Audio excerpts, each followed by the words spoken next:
Hello friends, camera preparing ക്ലാസ്സായ cam ഡോക്ടറിലേക്ക് ഏവർക്കും സ്വാഗതം.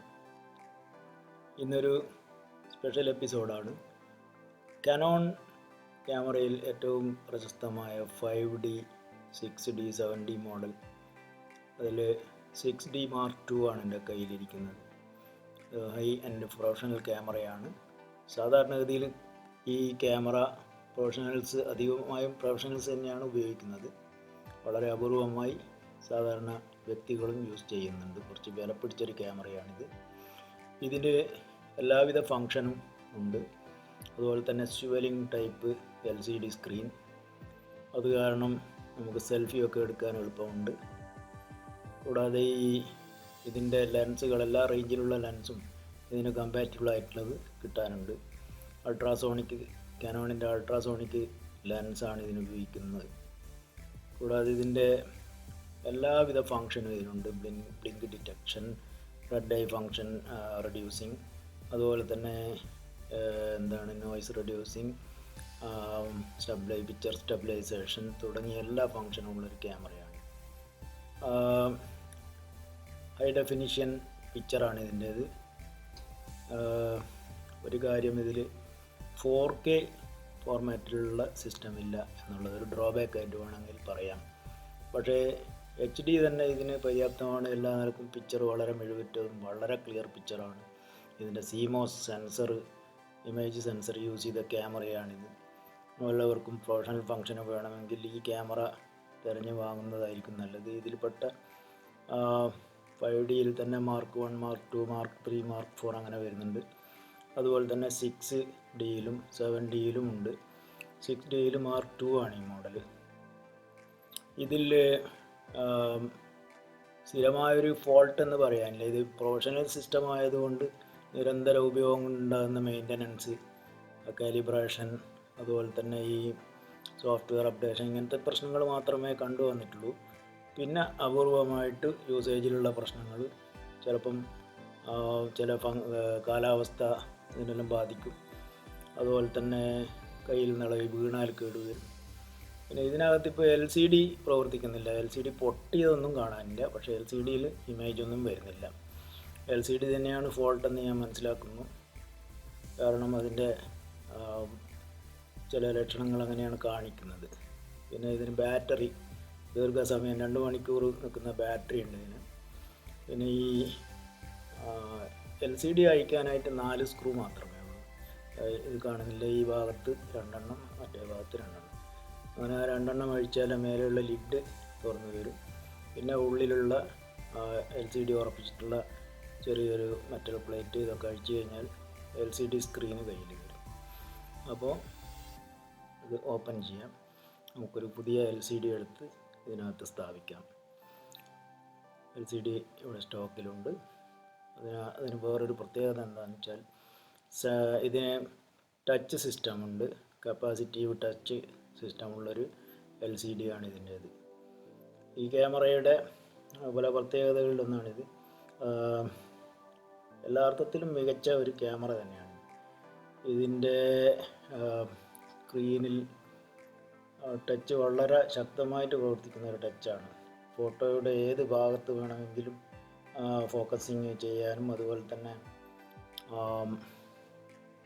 അതിൻ്റെ ഫങ്ഷൻ, അത് നോർമലി ചെയ്യുന്ന ഫങ്ഷനെല്ലാം LCDയിലും ടച്ചിലും ഫങ്ഷൻ കിട്ടുന്നതാണ്.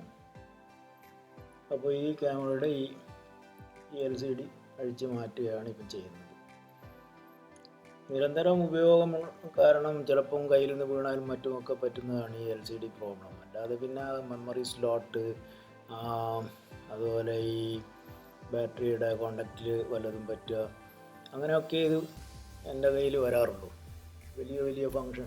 പിന്നെ മേജറായിട്ട് വരുന്നത് കയ്യിൽ നിന്ന് കുറച്ച് വെയിറ്റുള്ളൊരു ക്യാമറയാണ്. കയ്യിൽ നിന്ന് ഇളകിപ്പോയി താഴത്ത് തറയിൽ വീണാൽ കേട് വരാൻ സാധ്യതയുണ്ട്. പിന്നെ വേറെ ശരിയായി മെയിൻറ്റെയിൻ ചെയ്യുകയാണെങ്കിൽ വളരെ റെയറായിട്ട് കേടുവരുള്ളൂ. പീരിയോഡിക്കായിട്ടുള്ള കാലിബ്രേഷൻസ് ചെയ്യണം. അലൈൻമെൻറ്റ്, സോഫ്റ്റ്വെയർ അപ്ഡേഷൻ ഒക്കെ ചെയ്ത് കഴിഞ്ഞാൽ ഒരു പുതിയ ക്യാമറ പോലെ ദീർഘകാല സേവനം തരുന്നൊരു ക്യാമറ തന്നെയാണിത്. SD card, high GB SD card support ചെയ്യും. ഹൈ സ്പീഡ് എസ് ഡി കാർഡും എച്ച് ഡി കാർഡും ഒക്കെ സപ്പോർട്ട് ചെയ്യുന്നൊരു മോഡലാണിത്. പിന്നെ ഇതിനകത്ത്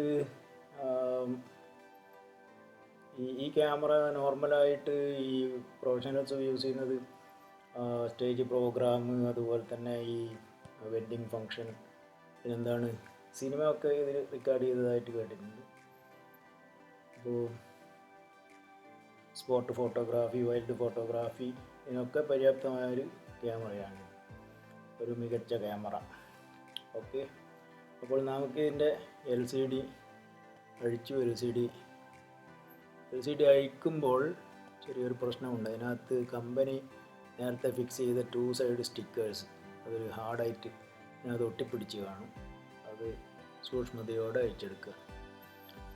അപ്പോൾ അതിന് ശേഷം പുതിയ ഒരെണ്ണം അതിനകത്ത് വെച്ച് ഫിക്സ് ചെയ്ത് അതിൻ്റെ ആ കറക്റ്റ് പോയിന്റിൽ വെച്ച് കഴിഞ്ഞാൽ ബാക്ക് കവർ ലിഡുകളും മറ്റുമൊക്കെ ഇട്ട് അതിൻ്റെ ഹിഞ്ചസ് പോയിന്റിലേക്ക് കണക്ട് ചെയ്ത് ചെയ്യാവുന്നതാണ്.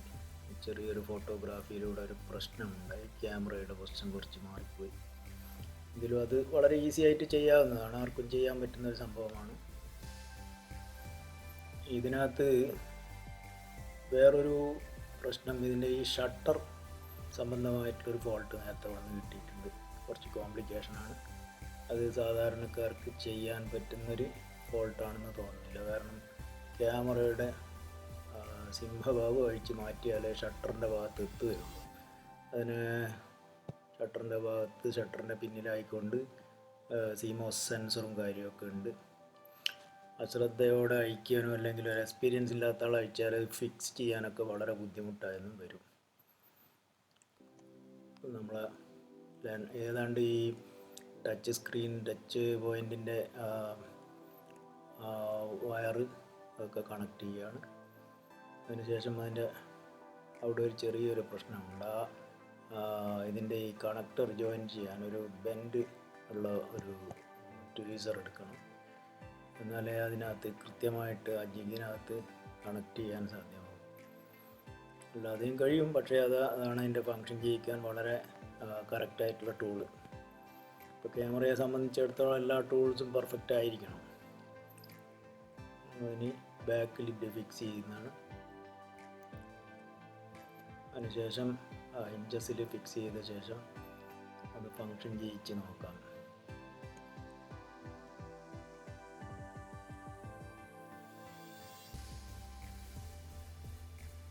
ഈ സ്വിവലിങ് എന്ന് പറയുന്നത് ഇങ്ങനെ ഈ തിരിച്ച് ചെയ്ത് 360 ഡിഗ്രിയിൽ അങ്ങോട്ടും ഇങ്ങോട്ടും 180 ഡിഗ്രിയിൽ തിരിയുന്ന ഒരു ഹിഞ്ചസിൻ്റെ മേലെയാണ് ഇതിൻ്റെ ഈ LCD ഫിക്സിങ് ഉള്ളത്.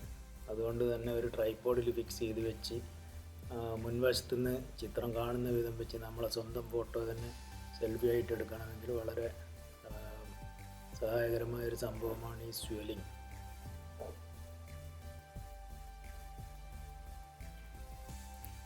സോ ഫ്രണ്ട്സ്, ഇതിൻ്റെ ഫിക്സിങ് ഓൾമോസ്റ്റ് എല്ലാം കഴിഞ്ഞു. ഇനിയിപ്പോൾ അതിൻ്റെ മദർ ബോർഡിലേക്ക് കണക്ട് ചെയ്യുകയാണ്. കണക്ട് ചെയ്ത ശേഷം നമുക്കിതിൻ്റെ ഫങ്ഷൻ ഒന്ന് ചെയ്യിച്ച് നോക്കാം. അപ്പോൾ നേരത്തെ പറഞ്ഞ പോലെ ഇത് എല്ലാ മോഡലിനും, ഈ ടൈപ്പിലുള്ള എല്ലാ മോഡലിനും ഇത് ബാധകമാണ്. ഇതേമാതിരി തന്നെയാണ് LCD അഴിച്ചു മാറ്റുന്ന സിസ്റ്റം. പിന്നെ ഇതിനകത്ത് വേറെ പ്രത്യേകമായിട്ട് ചെറിയ ചില വ്യത്യാസങ്ങൾ, ഓൾഡ് നേരത്തെ വന്ന മോഡലിലുള്ള ബാക്ക് ബോഡിയിൽ തന്നെ ഫിക്സ് ചെയ്തിട്ടുള്ള LCD അങ്ങനെയൊക്കെയുള്ള പ്രശ്നം അത്രയേ ഉള്ളൂ. ഇതിപ്പോൾ ഈ ലോക്ക് ഫിക്സ് ചെയ്യുമ്പോൾ സോ ഫ്രണ്ട്സ്, ഇപ്പോൾ എല്ലാം ഫിക്സ് ആയി കഴിഞ്ഞു. ഇനിയിപ്പോൾ ബാറ്ററി ഇട്ട് ടെസ്റ്റ് ചെയ്യുകയാണ്. ഇത് ഫങ്ഷൻ കറക്റ്റാണെങ്കിൽ ഇത് സ്ക്രൂ ചെയ്യാം. സ്ക്രൂ ചെയ്യുന്നതിന് മുന്നായി വർക്ക് ചെയ്യിച്ച് നോക്കണം. അതാണ് ഇതിനുള്ള വർക്ക്. ഓക്കെ, സ്ക്രൂ ചെയ്യുന്നതിന് മുന്നേ അവിടെ ഒരു റബ്ബർ ലിഡ് ഉണ്ട്, അത് ഫിക്സ് ചെയ്യുകയാണ്. ഇത് കഴിഞ്ഞു. അപ്പോൾ പവർ ഓൺ ചെയ്ത് നോക്കാം. ഫങ്ഷൻ റെഡിയാണ്.